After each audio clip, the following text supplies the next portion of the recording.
Target ang mga masiselang isyu ng lipunan na sangkot ang ilang mga ahensya ng gobyerno at mga personalidad. Hihimayin ang iba't ibang mga isyu, balita at usapin. Puntirya ang mga tiwali at ilalantad ang mga mali sa pamahalaan. Walang sasantukin. Tamaan na ang tamaan. Kung salot ka sa bayan, sapul ka ni Rex Cayano sa Target on Air. Inanunsyo po ng Commission on Election na hindi muna makakaboto sa congressional race yung mga residente doon po sa 10 establishments doon po sa baryo kagaya po ng Embo. Kahapon kaya nga sinisikap po namin makausap si Mayor Abby Binay dyan po sa Embo Barangay na dating nasa Makati City at ngayon po ay sakop na ho ng Taguig City. Ngayon meron po kasing ginawang resolusyon na inalabas po inbank po ng COMELEC. Sinabi po doon ni Chairman George Garcia na tanging senador, party list, mayor at city councilor lamang ang makakaboto doon po sa kwalipikadong botante doon po sa naturang Embo Barangay. Ito upang talakayin pa yung issue na yan, nasa linya ng ating komunikasyon ang napakasipag na tagapagsalita po ng COMELEC. Abay walang iba kundi yung suki po natin si Director Attorney John Rex Laudianco. Magandang hapon po Director Laudianco.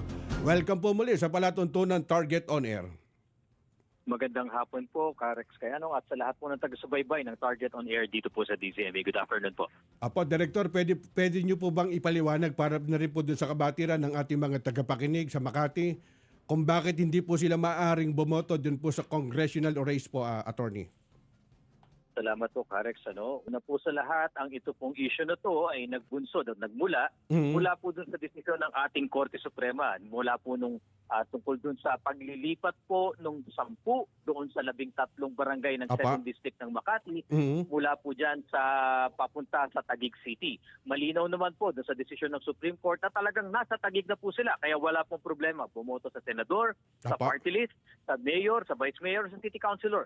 Ngunit sa desisyon pong yan ng Korte Suprema ay hindi po nilinaw at hindi nasabi kung saang distrito po sila kabilang, kung saang legislative district po sila. First district po ba ng Taguig? Second district po ba ng Taguig? Wala po kasi sa kapangyarihan ng COMELEC ang magtalaga at magsabi kung saan mapupunta ang isang barangay na legislative district. Ayon po sa ating constitution, nakapangalan po kasi specifically ang mga barangay sa bawat legislative district at ang may kapangyarihan lang po dito ang ating Kongreso. At Attorney, paano po kaya ito? Kumbaga, meron pa bang solusyon para upang sila makaboto? Ay, meron naman po. Kaya nga po maaga pong nagdesisyon ang ating COMELEC and Bank para ipabatid na po sa lahat ng partido. Either po doon sa parties po doon sa ating desisyon sa Supreme Court na maaring humingi sila ng clarification kung mamarapatin po ng ating Korte Suprema na isama doon sa desisyon na yan. May ikalawang paraan pa naman po, maari pong sa pamamagitan ng legislation ng ating Kongreso ay masabi na nila, ito naman po ay talagang nasa exclusive na kapangyarihan ng Congress, sabihin kung saang distrito po ang 10 barangay. First po ba? Second po ba? O kaya po lumikha ng ikatlong distrito ng Taguig. Yan po lahat na yan ay nasa full power and authority po ng ating Congress.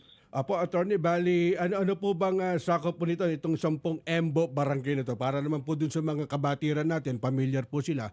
Ano yung pinakasakop nitong 10 Embo barangay?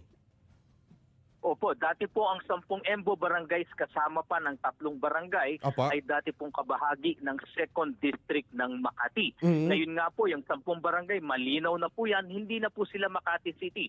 Taguig City na po yan. Unfortunately po, wala po kasi sa desisyon kung saan sila mababilang. First District po ba ng Taguig o Second District ng Taguig. Kaya nga po hinihintayin namin ang kapasyahan po whether magagaling sa Supreme Court kung hihilingin man ng mga partido sa desisyon na yan o magkakaroon po ng batas na magsasabi saan ba talaga sila mapapabilang. Attorney, ano po naging reaksyon po ng COMELEC doon po sa pagkakadismaya po ng isang alkalde sa Makati na sabi po, tinatanggi po ng naturang desisyon ng COMELEC ang karapatan doon po sa pagboto nito, doon po sa 10 Embo Barangay para po doon sa mga napipili po nilang kinatawan dyan po sa Kongreso, Attorney?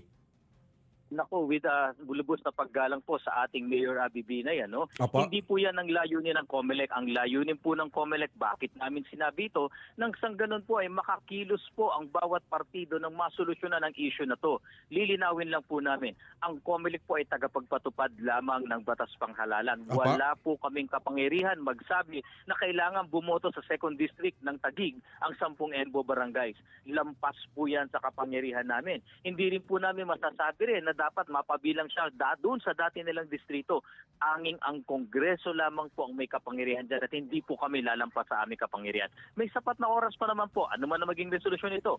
Desisyon ng Korte Suprema o sa pamamagitan ng batas, nakahanda po ang COMELEC na implement yan nang sa ganun makaboto po sa tamang distrito ang ating mga kababayan sa EMBO barangays. Apo, at panghuli lang po, attorney, kumbagay pakiano nyo nga po, kumbaga pakipaliwanag nyo nga po ano ba yung pwedeng gawin pa ng ibang mga taga-EMBO barangay para na medyo aware po sila dito po sa pinag-uusapan po natin. Una po sa lahat, nakikita po namin na dun sa desisyon ng Supreme Court, yung mga parties po dyan ay maaari pong humingi ng clarification.